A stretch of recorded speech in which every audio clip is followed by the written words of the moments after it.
All right, hey guys, it's Daryl, Louisiana Simple Living. So it's going to get down to like 30 tonight. It's going to stay there for a couple hours. It'll be freezing or below for I think 6 or 7 hours, it looks like. I'm going to go ahead and build up my hoop houses.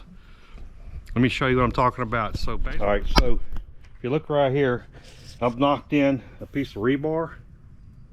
I got 1/2 inch PVC going in it. I got another one over here. Now it may be too late for everybody for tonight. For those of you who are in a little, you know, a little colder zone, not 9A, but a little colder zone, y'all probably still got a couple weeks potentially of the same issue. And if you put your stuff out, even after it calls for not to frost or freeze, then look, we got to do something. We got to try to save what we put out. All right, so this is what's called ag fabric. It has different ability to help, but it's generally 5, 6, 7 degrees that can help you. If I put this up, and you see kind of like they got them here, if I put this up, this is going to give me a lot of help and save me from losing a lot of my crop, especially your seedlings are more vulnerable. All right, so I'm going to put this one up. So as you see, all that we're doing here, this just fits right over the rebar. See, right over the rebar. And then what I'm gonna do is I'm gonna pull it over and stick it on this one. Push it down, now we got a hoop, okay? So when I put this ag cloth over it, it'll sit on top of this. And then what you got over here, these are clamps right here that fit this perfectly. See, they're clamps, they just clamp on, they're perfect, boom. So you'll hold your ag cloth in place, especially if it gets real windy and that kind of thing. Good handy to have. All right, if you see, I got this other bed ready to go. I just gotta put that 1/2 inch tubing, PVC tubing, into the other spot over there and be ready to go ahead and string them up. All right, now that's what it looks like when it's finished. So you got the clip-on deals here, holds it in place. And check out, I'll put a description down below for the full video on how to build these hoop houses to keep everything warm. It's been really simple and quick to put together. I hope I have enough ag fabric. It's I had to buy some new ones. Yeah. All right, I'm going ahead and watering in the whole garden. That does good for it's gonna freeze. I know it sounds contradictory, but if you look it up, that's what it says. And I've always done this every time, and I think it lessens the impact of the freeze. So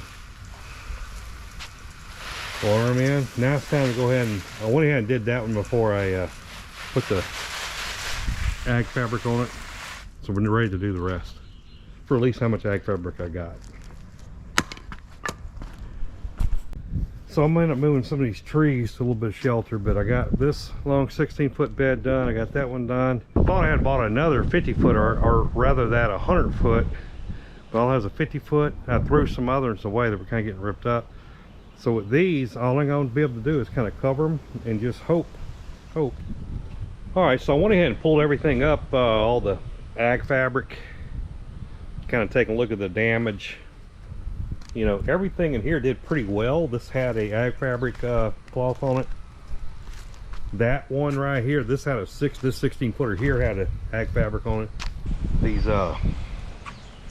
long bean tie soldier, even though the ag fabric was under here, it did affect some, killed some. So I'm gonna I do have some seeds. I'm gonna bring some out and plant some more. And that's kind of what we're doing right now, is recovery.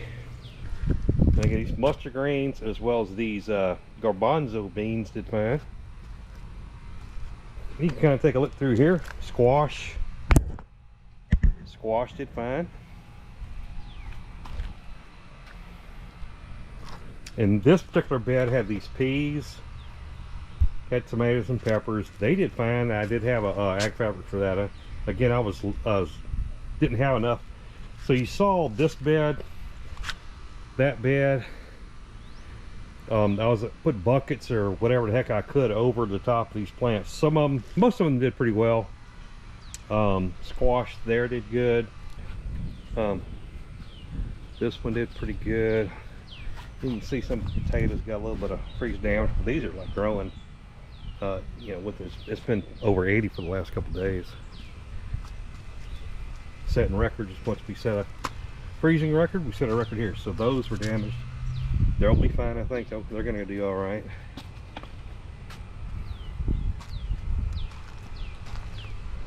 Lost a few that were over here and over there. One of the issues, if the ones I did cover with a plastic pod or, you know, planter or whatever, if I put a sheet over that set of them, they did fine. But if I didn't put a sheet over them, those are the ones primarily that died. So tell them to go ahead. I do have some spares, and that's what I'm gonna go ahead and these are some leftovers. I'm gonna go ahead and get these planted out. I think it's supposed to be some good rain later through coming in tonight or tomorrow.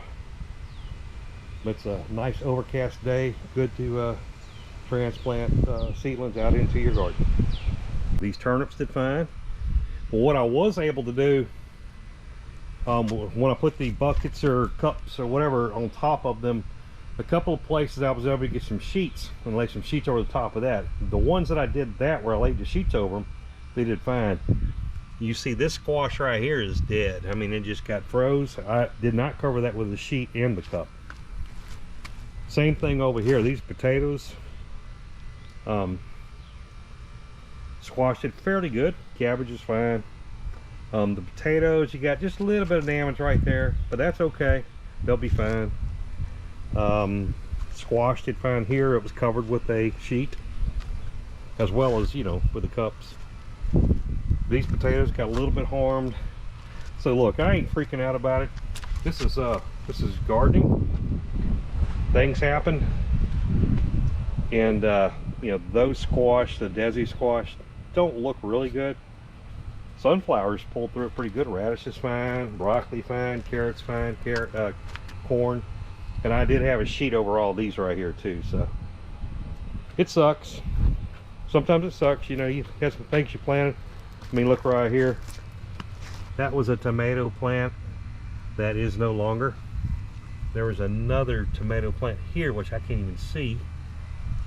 So the damage can be real. But I do have some leftover seedlings, which I'm going to use in filling some of the space. Those peas made it, the corn made it, no problem. It is part of the gardening life cycle, so to speak. It happens. We will go ahead and plant some more seeds out here directly in the garden. So for your tomatoes and anything you're trying to do, from peppers, you don't need to do them indoors anymore. You're not getting that advantage. From this point forward, the soil is really warming up. You can plant whatever you want seed wise out here in the garden, and they'll do fine. All right, so I lost the tomato that was right here. I'm gonna put in a tomato that's a Floridade. It's a determinate, just something I wanted to try. I like trying things that are from the south, right? So this is Florida, probably Miami-Dade County. If the soil stays nice and warm and keep it damp, these seeds won't have any problem germinating. Okay. All right, so these plants are dead. Unfortunately, might as well pull them up. There's no recovering once they get that damaged. This one probably not going to make it, but I do have a couple of spares. This is at a long bean tie soldier. Oh, I only got, these are pretty small seeds, but only got a few, so let's go ahead and put these in.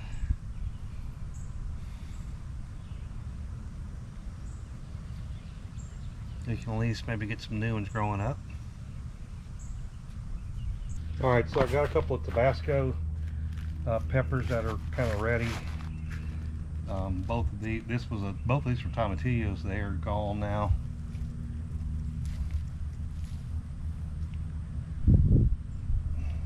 These should be fine. They weren't the greatest of plants. That's why I didn't really go with them. But I always like doing more inside than I need for this kind of reason. Some of that organics root stimulator on it a little bit.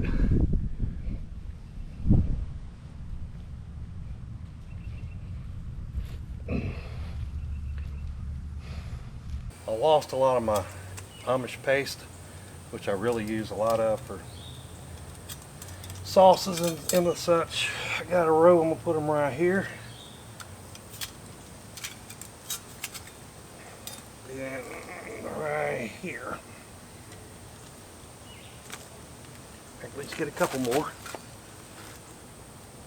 This one died, and whatever this one's died too, unfortunately. It's a hard freeze. Just wipe your plants out. It sucks, but you're a gardener, you keep on going.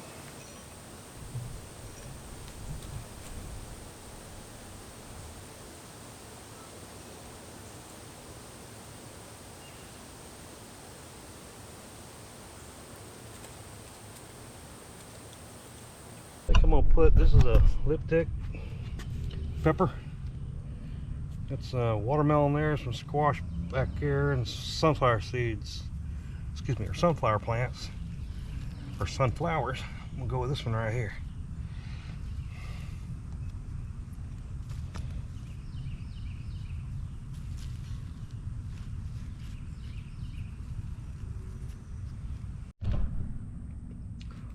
So yeah, we'll just have to kind of do it the old-fashioned way, huh? Yeah, there's your seeds. This is Amish paste.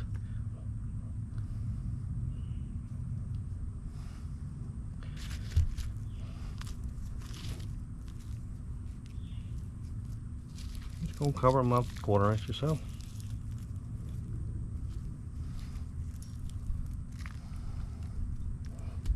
All right, done. All right, just gonna sprinkle in a little bit of lemon basil just up in here. Not trying to grow a whole bunch, just using it to kind of deter, and it smells good and it attracts pollinators, so it's a good thing. Lemon basil.